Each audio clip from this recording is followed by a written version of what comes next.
Ada beberapa pemberi kerja ya, orang hebat ditanya ya, lebih memilih mana?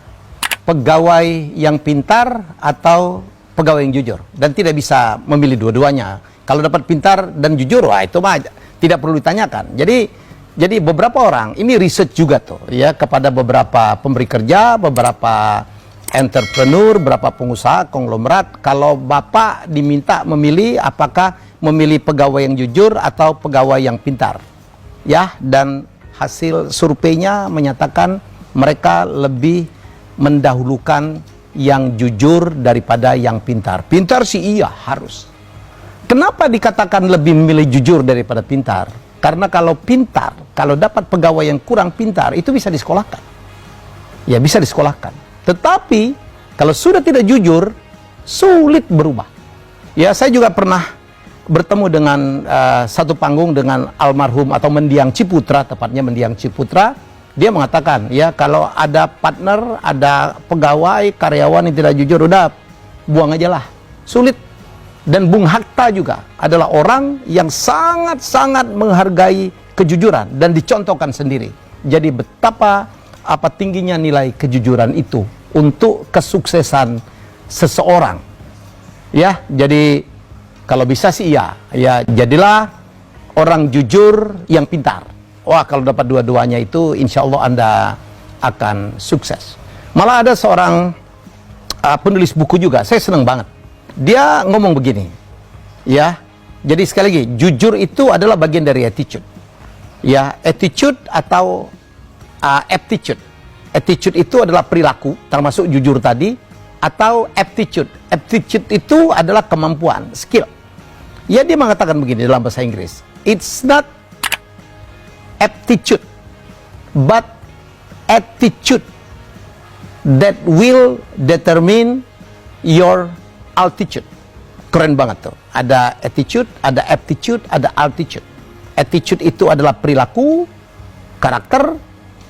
Aptitude itu adalah skill kalian, dan altitude itu prestasi, pencapaian. Dia katakan sekali lagi, saya ulang gini.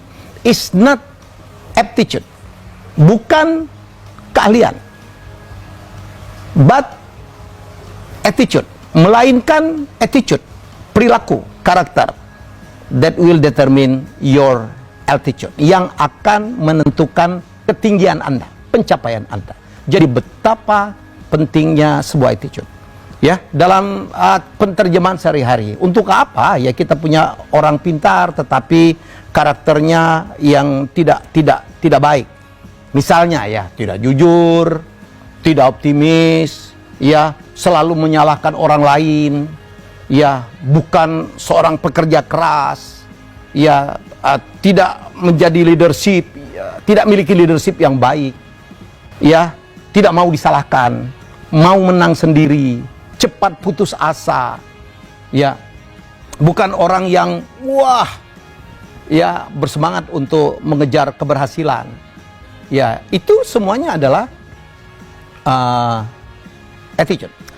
Ya, saya tambahkan lagi, ada juga penyelidikan atau survei, bukan penyelidikan, ada lagi penelitian tepatnya dari Dale Carnegie yang bicara tentang faktor sukses. Penelitian itu mengatakan bahwa faktor sukses itu 15% ditentukan oleh technical skill. Technical skill itu skill ya, kalian teknik lah. Jadi kalau Anda dokter, kemampuan Anda mengobati, menganalisa, menulis resep dan sebagainya. Kalau Anda seorang arsitek, adalah kemampuan Anda membuat desain ya, dan sebagainya. Kalau Anda seorang ahli hukum, kemampuan Anda untuk mencari pasal-pasal ya, memahami persoalan-persoalan perundang-undangan, itu semuanya adalah technical skill. Tapi sekali lagi, faktor sukses technical skill itu adalah hanya 15%. Sisanya 85% itu dipengaruhi oleh soft skill. Ya, kemampuan-kemampuan yang interpersonal. Termasuk itu salah satunya adalah kemampuan untuk empati. Empati itu bagaimana merasakan penderitaan orang lain, merasakan kegembiraan orang lain, menghargai pencapaian orang lain. Itu semuanya adalah empati yang lagi-lagi merupakan bagian dari karakter. Di soft skill juga adalah kemampuan untuk komunikasi yang juga sangat bermain dengan emosi gitu. Anda tidak akan bisa menjadi leader yang baik atau orang yang sukses kalau Anda ngeselin, kalau Anda tidak menghargai orang. Bukan nggak, kalau Anda tidak menghargai orang, Anda pun akan tidak dihargai orang. Ya, menjadi seorang motivator yang baik, menjadi seorang pendengar yang baik, bahkan semuanya adalah attitude. Ya, tidak menang sendiri. Tidak, orang menang sendiri itu kan nggak mau mendengarkan kata orang lain. Orang yang melihat dari segi, ada orang yang selalu skeptical gitu, selalu skeptis, selalu melihat sesuatu fenomena dari angle-angle yang menurut dia yang menurut kita negatif gitu. Ya, jadilah orang yang justru melihat sesuatu dari bright side. Saya kan dalam hidup berapa kali mengalami kegagalan, tapi saya mencoba melihat dari bright side. Saya selalu mengatakan bahwa pasti ada rencana yang lebih baik dari Tuhan, dari Allah untuk saya. Dan itu ilmu, ya, karakter yang saya pakai hingga saat ini dan membuat saya tidak stres, selalu bersyukur dengan apa yang saya lakukan. Bukankah itu menjadi suatu faktor sukses juga? Kalau kita tidak stres, ya, ada orang sama-sama dipecat gitu, sama-sama kehilangan pekerjaan, ada yang menanggapinya dengan positif, ada menanggapinya, aduh, si bos ini, majikan ini mau menang sendiri, nggak mikirin kita gitu. Dia tidak tahu bahwa majikan juga mengalami persoalan yang lebih hebat, lebih berat. Anda lihat ya, majikan itu dia harus mikirkan karyawan, dia harus mikirkan sewa, dia harus mikirkan bunga, dia harus mikirkan pajak, dia harus mikirkan banyak hal, ya.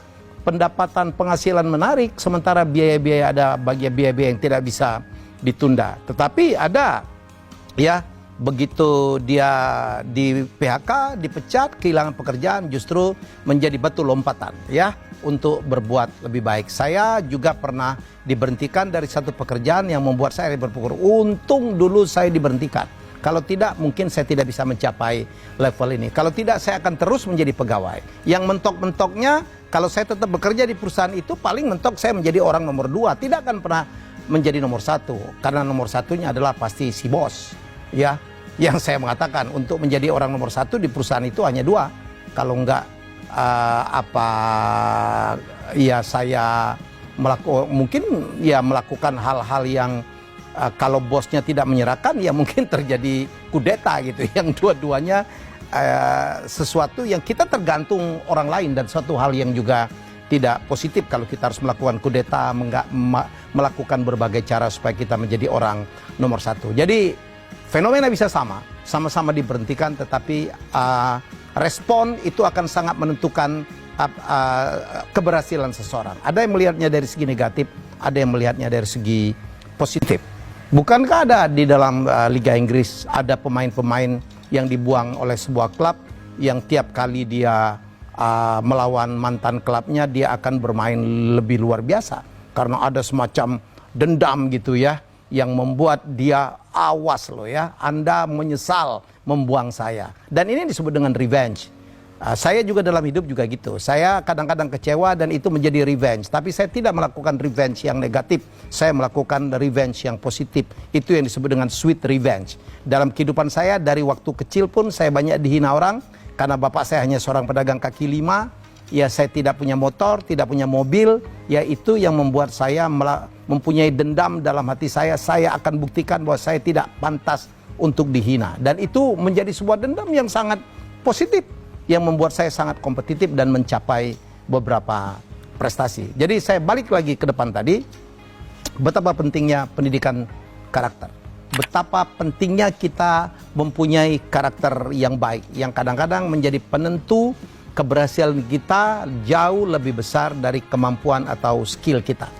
Anda punya skill yang hebat, yang luar biasa, lulusan dari sekolah terbaik, punya sertifikasi yang hebat sekali, tetapi kalau attitude Anda tidak menyenangkan, misalnya tidak disiplin, menganggap remeh, tidak tepat waktu, itu semua karakter tuh, ya, Anda hilang tuh. Anda hilang. Klien Anda akan lari satu persatu. Nggak mau mengaku salah, ya, tidak ada jiwa untuk memberikan kepuasan yang terbaik kepada pelanggan. Selesai itu. Ya, jadi sekali lagi, ini tips dari saya, inspirasi dari saya. Mari kita membangun karakter yang baik, yang saya percaya betul ini adalah faktor yang jauh lebih menentukan untuk faktor sukses Anda.